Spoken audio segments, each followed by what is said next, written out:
बेटियों के माँ बाप की बस यही एक इच्छा होती है, बस यही एक सपना होता है कि बेटियों की शादी एक ऐसे घर में हो जाए जहाँ उसे मायके से भी ज्यादा प्यार और सम्मान मिले।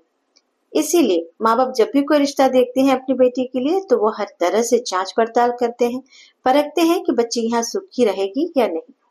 लेकिन आजकल की पढ़ी लिखी लड़कियों को अपने माँ बाप के बताए हुए रिश्ते से ज्यादा विश्वास खुद की पसंद पर होता है।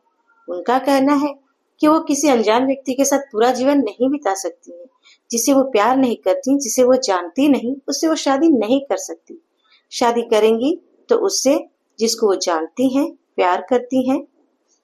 हमारी आज की कहानी भी एक ऐसी ही लड़की की है, अंजू पांडे। खूबसूरत, पढ़ी लिखी और आजाद ख्यालों वाली लड़की। हंसती, खेलती और चांद सितारों को अपने दामन में समेटने का सपना देखने वाली लड़की।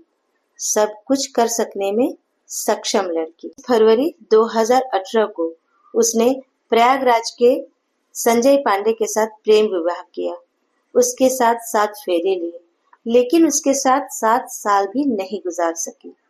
सोशल मीडिया की सहायता से मैं आपको कुछ तस्वीरें दिखाती हूँ। यह तस्वीर अंजू की शादी की पहले की है, जिसमें वो बेहद खूबसूरत लग रही है।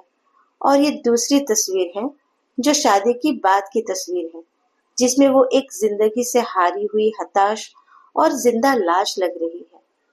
अंजू की ये हालत उसके ससुराल वालों ने की है। लव मैरिज के बाद दहेज में मायके से लाखों की मांग पूरी ना होने पर अंजू का जीवन उन्होंने नर्क बना दिया था। सास, ससुर, ननद, नंदोई और अंजू का पति संजय पांडे उस पर बहुत जुल्म करते थे। ताना तो मारते ही थे, लेकिन हाथ में जो भी आता था उससे वो मारने लगते थे। इस मारपीट, तानों और कई जुल्मों के सिलसिलों के बीच 15 फरवरी 2019 को अंजू ने एक बेटे को जन्म दिया। लेकिन अंजू के ऊपर अत्याचारों का सिलसिला नहीं रुका।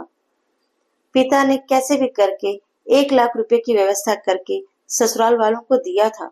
कुछ दिन तक सब ठीक रहा था, लेकिन कुछ दिनों के बाद वही जुल्म, वही सिलसिला फिर शुरू हो गया था। उसके शरीर का कोई भी ऐसा हिस्सा नहीं बचा जहां उसके ससुराल वालों ने अपने जुल्म के निशान ना छोड़े हों। एक दिन अंजू किसी तरह ससुराल वालों के चंगुल से निकलकर छत को फांदकर जैसे तैसे मायके पहुंच गई। उसकी हालत देखकर उसे कोई पहचान नहीं पा रहा था। अंजू ने पुलिस कमिश्नर से मिलकर अपनी सारी कहानी सुनाई। अंजू ने जब अपनी आप बीती टीवी के कैमरे पर आकर सुनाई तो सुनने वालों के होश उड़ गए, उनके रोंगटे खड़े। अंजू ने बताया कैसे ससुराल वालों ने उसको खाने के लिए तरसाया, कैसे गर्म लोहे से उसको दागा, जबरन यूरिन पिला दिया और भी बहुत सारे जुल्म ढाए थे उसके ऊपर। अस्पताल में अंजू का काफी दिनों तक इलाज चला।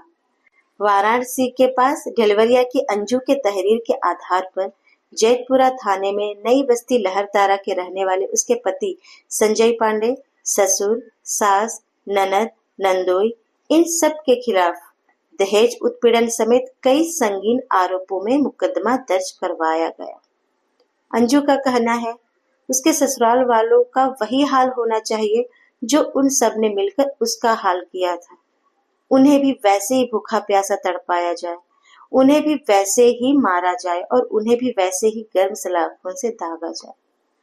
जिस अंजू ने संजय के लिए अपने परिवार को छोड़ा, उसी संजय और उसके परिवार ने अंजू के साथ कितना अत्याचार किया।